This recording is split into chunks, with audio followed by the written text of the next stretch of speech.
Right all. We have another totally rewarding chats. We're here with Chris Goff, who I am stoked to talk about sales comp with, mostly because I know almost nothing about sales comp other than it's different and typically hasn't been part of the normal comp planning or incentives or anything else. They're their own little world. And so I'm excited we've got Chris on here. How you doing? Excellent, excellent. How are you? And I'm good. So I think where are you dialing in from? Oh, Orlando, Florida. Orlando, but not where you live, right? That is correct. Okay, so you're just smarter than those of us that are now in New England with the foliage passing and going warm. I mean, if you prefer the cold, then so be it. I like a little sun. I actually I like the cold and I like the summer. So, but the time between post leaves and pre snow Mm, in New England is probably my least favorite season, where it's kind of cold, really? miserable, but not enough snow to play in. Ah, interesting. Yeah, so that's kind of my season. That's where I usually try to escape. And then in the spring, kind of the mushy mud season I could do without, but that's okay. Um, Fair enough. so for those who don't know you, and so that I don't make a mess of it, can you give us your, history, background, where you're at now, Yeah. and uh, Yeah. start there? Yeah. So I started in sales operations. Did about a little over a decade there in quota allocation, territory management. It's where I picked up some of that sales incentive work very early on in my career. Kind of like I was hired into the job and pretty much had to become an expert in it in 3 months, type of thing. Then did it for a decade.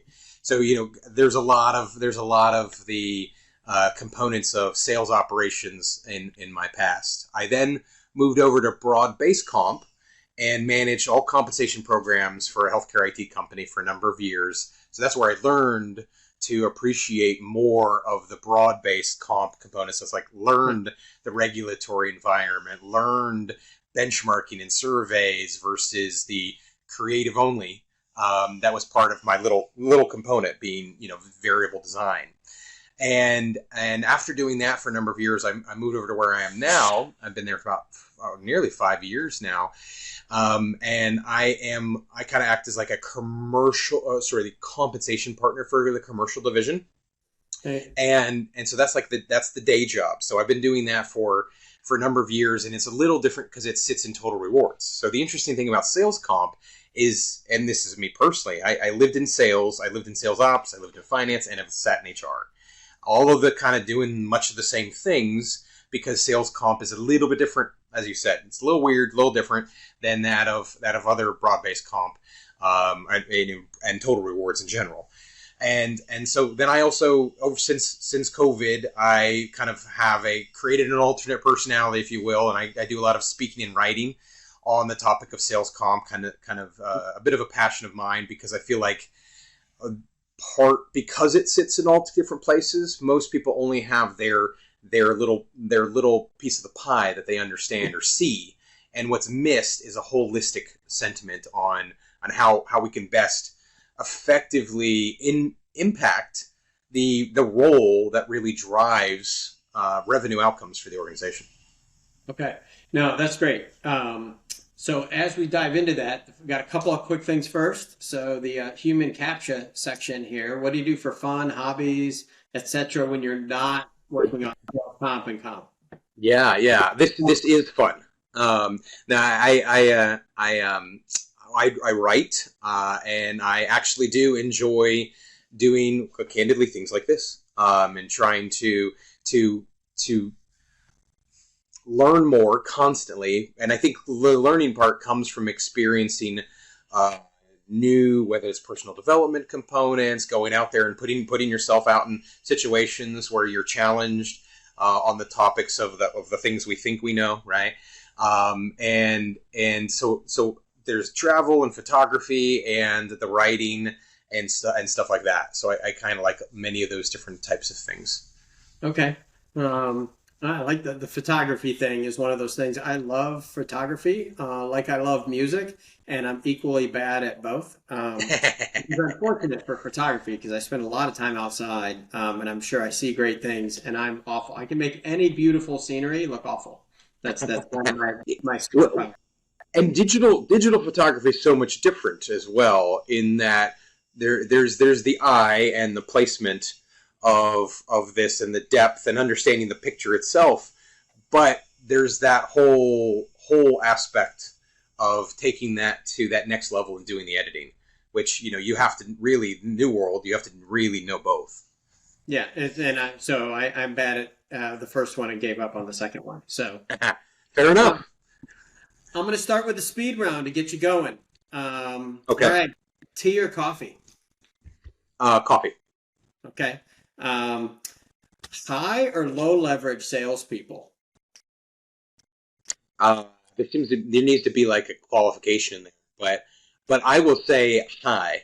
Okay. And you can tell me where I'm wrong in the following sessions. Are you a camp or a glamp type of person? I would probably be somewhere in the middle because I've never really done full glamping, but I've also spent plenty of time with a sore back, with no pad on rock. Okay. So I would not pick that. So I was like Boy Scout camping, literally out in the woods with nothing underneath me, and I would prefer not that now at this age. Yeah, I probably need to rephrase that. Are you the type that prefers like a hotel, camp or posh? Like a posh weekend or camping? Like that's probably more Yeah. the genesis of the question. Yeah. And I'm okay with the camping. Like we have an RV. We just got an RV this year, so the concept of like going out there, and it's obviously that's a little nicer than the tent in terms of options and choices and the stuff you can bring, right? So probably that. Well, that's for sure. So this will be another episode next year when you're in the RV. I'll be in the RV for the next 4 weeks. Nice. So we'll have to do an RV to RV. I love it. Love it. Session. Do you use the term comp ratio or range penetration? Range penetration. Okay. And the most important question in the speed round that we've been dealing nationally here with, crunchy or creamy peanut butter? It's interesting. I could be okay with both, but I prefer crunchy. Okay. Yeah, I tell people you got to pick a lane. There's no. For some people you can tell the in the comp space in particular, where people analyze all the time, they'll come back with, well, it depends based on what it's going with, what it's going on, and they start to that. No, you got $2.50, $3. You're going down the aisle. You've been told to get peanut butter. All right. Yep. So let's kick off. So as I mentioned, with a lot of experience, the one place I usually highlight that I have so little experience because I usually punt. The only thing I know is that it's really difficult and probably some of the basics is in sales comp. Can you give us the keys to evaluate and implementing? Just really start with best practices and what you look at when you're looking at sales comp. Yeah. So I look at this with a couple of like points of condition because I feel like sales comp has basic principles associated with it, like the best practices. But I think that there's always a couple of caveats that need to be taken into account. One is genuine affordability on the part of the organization, and many times we're talking about we need to grow, so we sometimes overhire and then expect things to just work out. And sales is genuinely one of those areas. So that I think matters in terms of true affordability on the part of the organization to actually cover the cost associated with sales and getting someone up to a point of productivity. Then there's the strategy. Sometimes we hire people, whether that's people we know, people we like, or we knew that they were good once upon a time, and then we figure out the job afterwards, versus actually settling on the strategy and then knowing how they can contribute to the strategy. And then lastly, culture. And so this is the one where, again, that same person may have that similar byproduct of they were good when you worked with them 15 years ago in this organization. Is this current organization the same as that organization once upon a time? And what we want to do is can they sell with the same values? Are we aligned on similar principles of the way we want to show up with a customer? All of that sort of good stuff. Because sales is also the like first point of contact in many cases with the experience you want your customers to have. And so you need to be congruent or definitely in sync on a couple of those things. So I kind of like to make sure that any choice we make in sales comp needs to be something that is potentially sustainable, as aligned with our strategy at this moment in time, since strategies evolve very quickly, and congruent with our culture. And so I think like there's that. Then there is the actual broad principles of like making sure, if I kind of give you a couple bullets, like making sure that we reward as close to the event that we want to acknowledge, the behavior, the outcome, whatever that is, as closely as possible. So now what I mean by that is when you ask someone to sell something, there's all of the phases of work that are done across the length of a sales cycle. And so you'll have some jobs that really just do lead generation, right? You'll have some jobs that just do technical specialty or coverage, either pre-sale or post-sale. Then you'll have people who own the sales cycle length in its entirety, and or people who just focus on the closure, like negotiation, procurement type of functions. And every company is different in that they have different aspects there. What you want to do is say, if I'm going to pay you for this thing, we want it to be something that is, we identify as the activity, the behavior, the action, the outcome, whatever that is, right, the measure, and pay as soon as we can afford to that, to have that psychologically beneficial, cycle kick in, right? So I think that's a general thing that we want to do. I'd also say that aspects of eligibility is an important one, right? Identifying what jobs in your company are the ones that you actually want to pay a sales incentive to. Normally, what happens is that gets really, really fuzzy and foggy, and so we have lots of different people that are on either conflicting or just overlaying types of jobs. You'll have all of the sales ops staff that's on one, and all kinds of other things. It's just kind of gets really, really messy. And one of the things you have to have as an organization is a understanding of what level of proximity or influence or involvement with the decision maker is needed in order to trigger this sort of mechanical pay. So I think those are the big ones that come to mind for me immediately. I mean, there's obviously lots and lots of principles around like accelerator, thresholds, like the pay curve, payment timing, all that sort of good stuff. But I think if you have the first couple, it's understanding what the rest of the filters are to land at what you can go pick up a book on the subject to kind of get you the rest of the way. So before we talk about structure, which you just mentioned some of them and all the items that come in there, it's interesting you talk about the affordability, etc. How do you see programs in sales comp or incentive comp line up with the timing of getting people on board? Because for me, that's always been one of the fascinating pieces of how do you compensate a salesperson, particularly with some SaaS software sales that have, 6 months is early and 18 to 24-month sales cycles. How do you structure and deal with that early piece of it?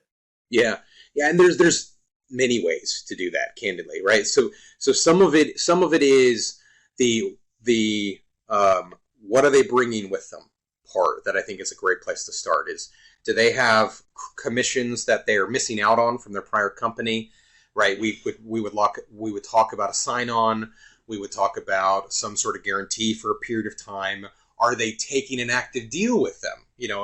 We're not talking about ethics here. We're talking about the practical reality is sometimes we're acquiring a book or an anticipated book from somebody else, right? It is what it is. Yeah. But that's a question of can they accelerate the sales cycle because of doing that? And is that something that's real and effective? We want to account for that in some capacity. There's also like a phase-in part that I think is important for us to acknowledge, that if it's let's say a startup or a new line of business or something like that, it's unproven sales, there's also an opportunity for us to consider like a pay mix shift after year one. So like if it's really long-term sales cycle, this is the interesting thing about short-term incentives to address long-term problems, right? You can get into some challenges associated with that. And so there's sometimes there's phased in. So let's say a base shift after year one with a certain chunk of guarantee that then gets dropped into variable in the next year, right? And I think you can have some of those sorts of mechanics.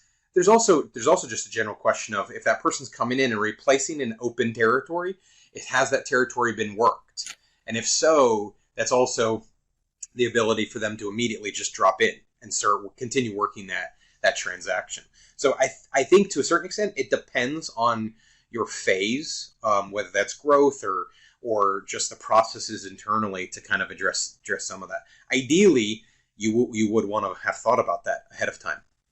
So in theory, I mean, it's similar to broad base, and it'll probably be blatantly obvious when it comes out of my mouth, but kind of start with the business fundamentals as opposed to I heard these other things worked over here, but start with the business fundamentals and kind of sales cycle, the process, Yeah. which is a little, I mean, it always comes out of my mouth super simple. Same thing with broad base, like are you aligned to the business, but it's same story, different function. Yeah. And what's interesting there is that most everybody starts with this is what we did over here.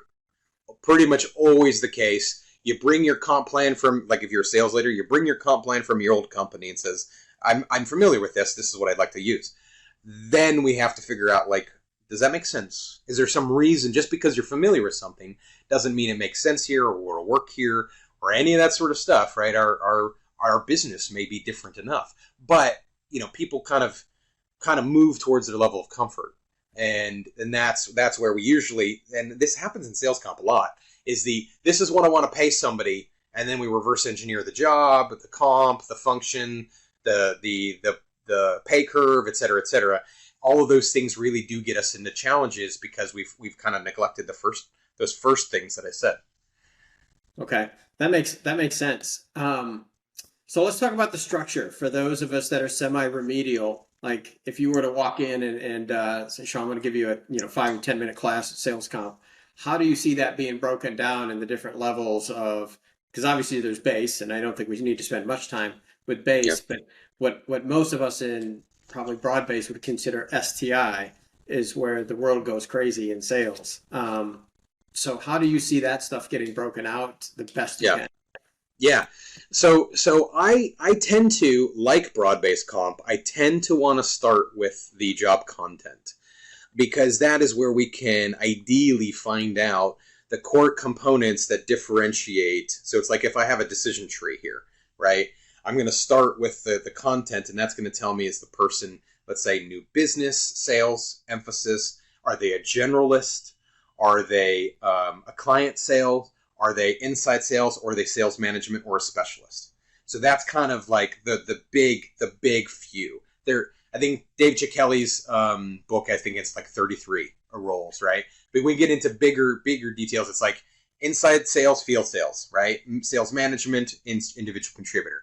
You kind of filter through those, and then there's like a handful of core jobs that then drive both pay mix and the sentiment of what traditionally lines up with risk reward as well. So you generally, the business values incremental new business in terms of anticipated incremental revenue, right? That's kind of the thing. So what we do is we generally have a little bit more at risk for those jobs and a little bit more reward, which then translates into accelerators. Candidly, right? That is the upside. That as I said, pay mix, right? So we have the base, and then you kind of build in the mechanic of, do you have a target incentive, or do you have a commission rate plan? So there's kind of two big plan types for this. Is like, one's a rate plan, right, or commission rate plan, and a bonus plan, effectively like a quota based plan, right? Those are your two big categories that when we kind of layer that in, you have these points of decision making that are tied to both business decision strategy and the function of the role. When we get a little further, this is where it gets very familiar to those that are familiar with other short-term incentives. Is that you have a pay curve, right? You're gonna have a place where pay starts and a place where pay ends, and it's really how much are you going to reward in between. Now, generally, what's a little different for sales is because this is the part that I mentioned before, was proximity to the decision making. This is the part where, because we generally have a seller who is accountable for delivering on revenue, we don't like to cap the sales incentives associated with that as a general practice. Now, it goes back to practical affordability, right? And or the declining marginal productivity as well. Candidly, sometimes caps are appropriate if you have capacity issues, depending on your type of business. It is what it is in terms of the limitations therein. But those are kind of the big components of the structure of the pay curve. What we then get into next will then be payout timing. So there's performance periods. So we have monthly plans, you have quarterly plans, semi-annual plans, or annual plans. And it all depends on the frequency of measurement that triggers along that pay curve that level of performance. And some businesses have stability enough to know that we need this sort of activity on a monthly basis. And so you can accelerate every month, right? Some businesses, longer term sales cycle length would translate into, annual plans. Like the longer the inability to manage or control against a level of performance, the longer the period needs to be. And then payout timing is mostly more like it's more of a cash thing. Ideally, this is the part I mentioned before about the proximity to reward, but it's also the practical reality. When does the business get paid so that they can actually afford to pay commissions? Yeah. Right? I mean, that's the like. For whatever we would like to have, there is the what do we need to have, and ideally we find somewhere in between if at all possible. So I think those are the big components of, I would say, our points of decision making along sales comp. The pre-work, as I really didn't get into, is the target setting, the definition of an opportunity, and the territorial assignments, all of which are needed to really have like fairness under the comp plan. It's interesting. I've always been a big proponent of uncapped sales. And I guess until you mentioned the productivity, and I guess that's because I've been in the software space where in theory, like that's the problem we'll address in other ways. Like you can't have too many sales. Yeah. Yeah. So I've never thought about that because I've always said like, just keep them going. Now, how you handle the accelerators over the top of that, you've got to kind of think through like how much margin am I willing to give for additional sales? Yeah. Here you go. But that's at least one example of if you're selling something you have to make, like you can't make more. Correct. Yeah, you talk about something like professional services where you might actually hit genuine capacity limitations. Yeah. Of people, time, and or ability to deliver, but you also have product manufacturing, right? And sometimes making more of something does not translate into the company making incrementally more margin. Do you see, all those things that are going with the timing and paying close versus, when we get paid on our first invoice, and I have seen in the past where you get paid when they paid their first one, etc. Especially on the monthly versus quarterly versus annual, do you see that aligning to turnover?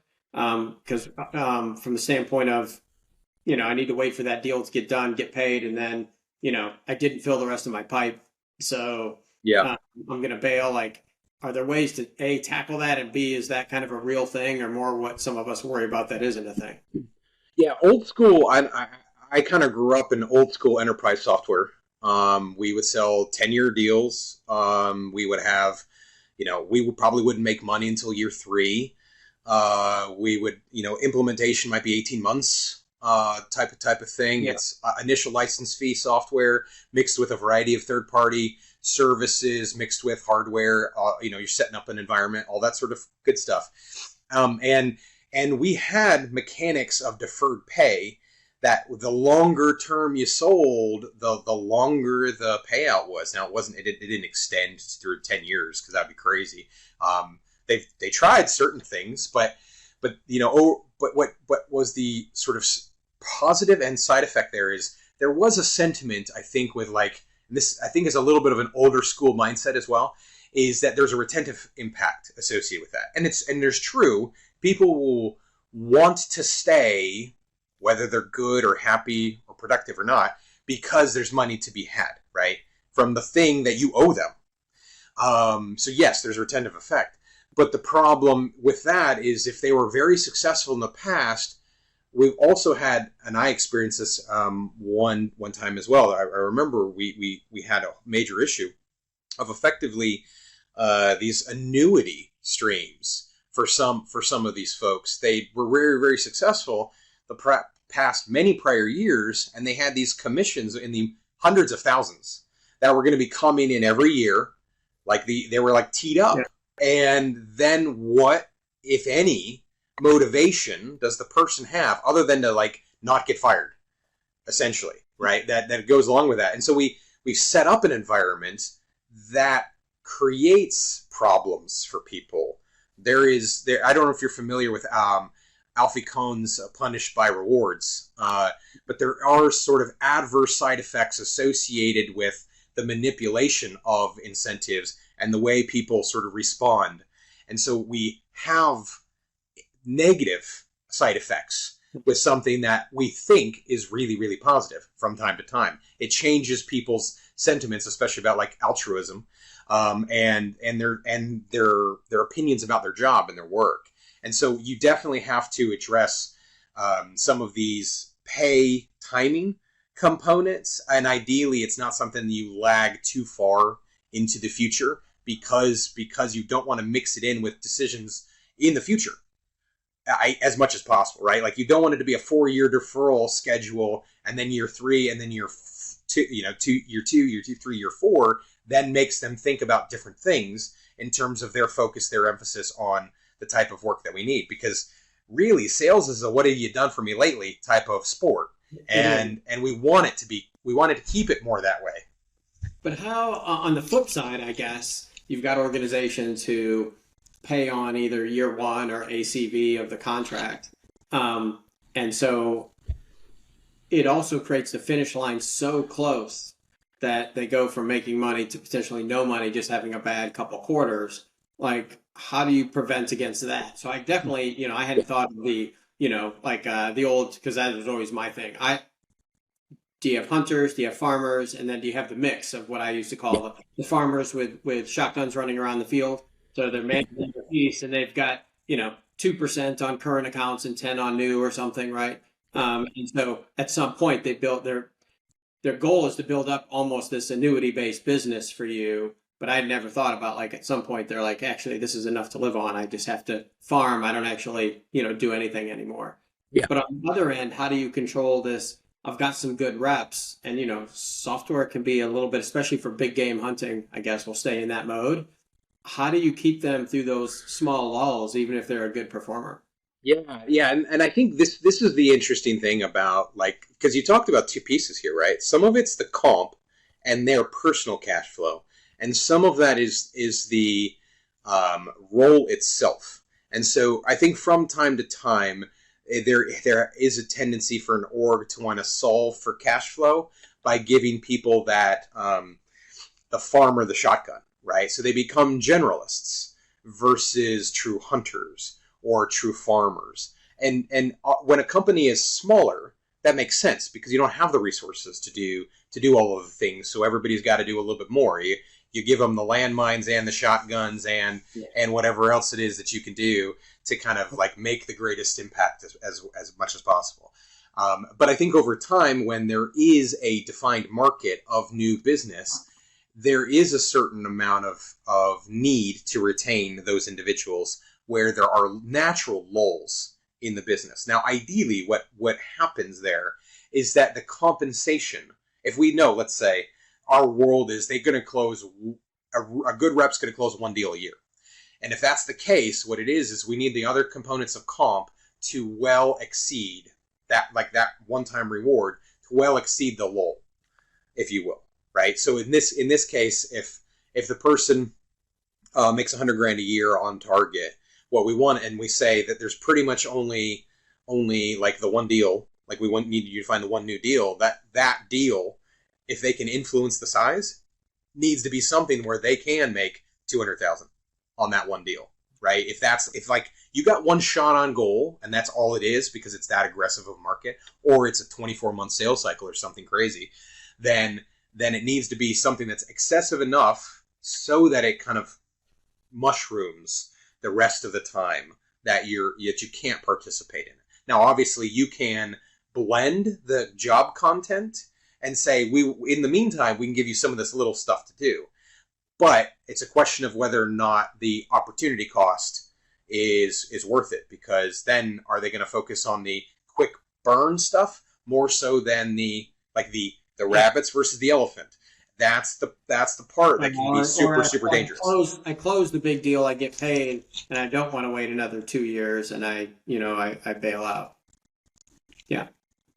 Yeah. So I think a lot of it is finding the person who is comfortable in the feast or famine world. Yeah. So two other questions. I don't know where they'll go.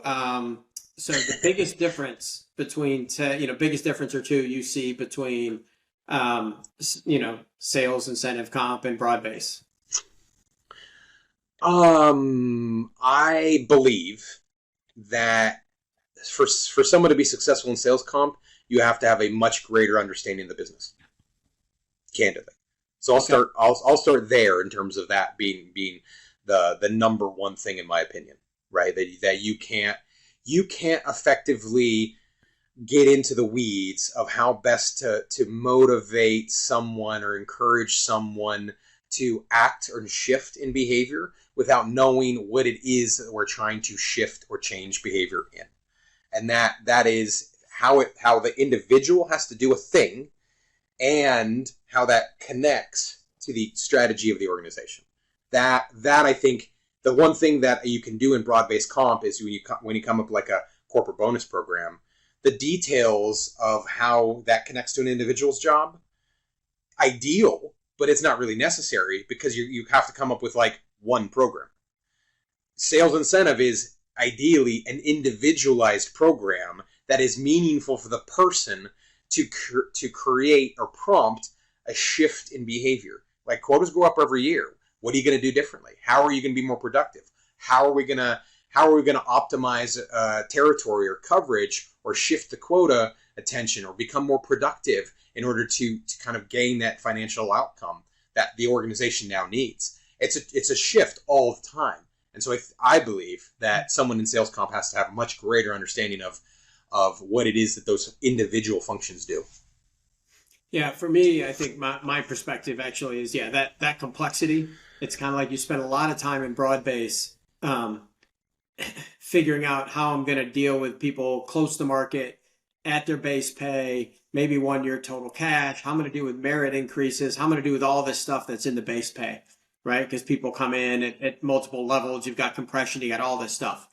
I've always found that sales is interesting because you mentioned 100,000. Well, let's say the base pay is 100,000 for this sales role once it's all figured out.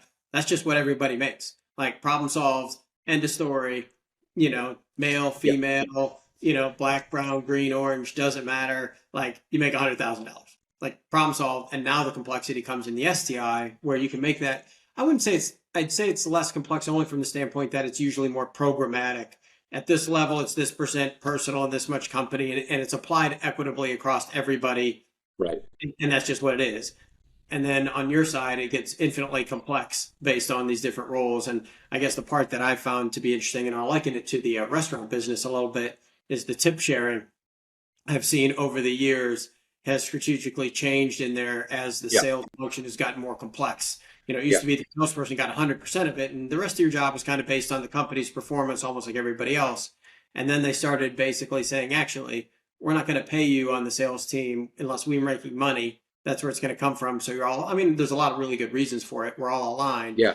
That tip sharing becomes really interesting because the more people you share it with, at what point, it was the busboys and then it was the host, and then the kitchen's like, whoa, hey, we want some of this. And then the dishwasher's like, whoa, everyone else in the building has tip sharing. I want some of the tips, but the tip hasn't fundamentally changed at the top, right? The company's still charging what they charge. So I think that complexity is added to it over the years. Yeah, it is interesting because there's like ways of cross hatching this sort of coverage. So tip sharing is an interesting one because I think it is very much the same. We have a pool of money, and we're talking about the sharing across roles or sharing across the people in the same role. So it's like if all servers share it. I've been to steakhouses where that was the case, where this is for all the servers. So they're all going to share it. Great.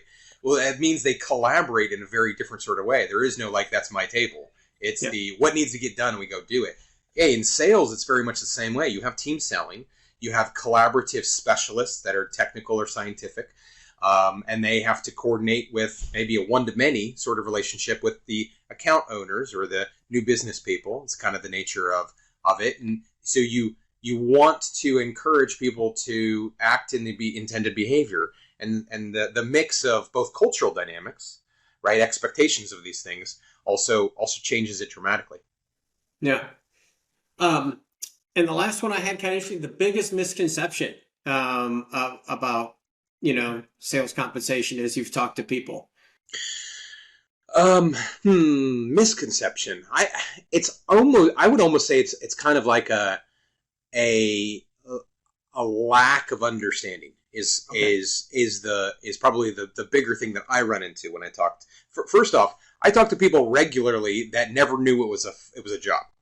So when people say, "What do you do?" and I say this, and they're like, "Okay, please explain more."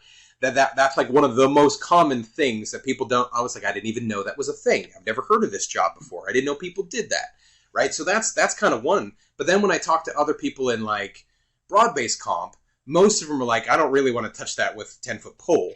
When it comes to sales comp, I mean, that's a common thing. But I personally think that's like the misunderstanding, if you will, because I feel like it's the most interesting. It's like the most interesting of the comps, in my opinion. I mean, obviously, I'm biased because I'm in it, right? But I think it's like the most dynamic and the most difficult one to hope to ever get right, because we change it very regularly. Like, we don't just change it once a year. Many times we change it multiple times a year, and we're constantly trying to find the thing. Versus, there's a tendency to change less, I think, on much of the other side of the house. Like, we want more consistency. Well, this is a dynamic, everything is gray and everything's up for grabs all the time sort of world.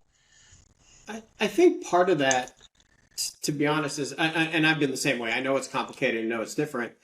I think there would be better integration and better thought, and actually your comment around tying to the business more. I think it should belong in the total rewards department. I know it goes over to sales a lot of times because it's sales driving, etc. Yeah. But I think those fundamentals and tying it to the business, there'll be effects to everyone else because you have to learn the business. I think it provides a little bit of that check and balance versus the sales team. Someone to basically say, I'm not in your house. You have to convince me why you want to change this sales structure for the long-term benefit of the business versus like, because, I'll always go back to if the CRO or the head of sales also wants to exit in the next 12 months, they've got reasons. There's a lot of personal things that happen in sales, and salespeople move more for many reasons. It's a more transferable skill. And so I think having that kind of separation personally is good. And then the sales, I firmly believe comp people can learn it, but I think what the first thing is, it's very different. I think it's super cool. I've learned a ton today already, and actually the way the human side of it as much as anything versus structure. That was a big part of what kept me in it. I think was the thinking that the things that I do like intimately impact someone's paycheck this month, right? And so when I was doing quotas and territories, I really wanted to make sure that it was fair, it was equitable, and that naturally connects to the other side, because I agree with you. It's ultimately a pay program. In order for us to do this appropriately, fairly, equitably, you do need to look at it more holistically of all the components that impact the inputs and outputs of pay decisions. That's awesome. So I really appreciate it. The last question I generally ask doesn't have to be sales comp at all. Just if you could automagically, which is a highly technical word, fix one thing in all of HR, not necessarily just, total rewards, what would that be?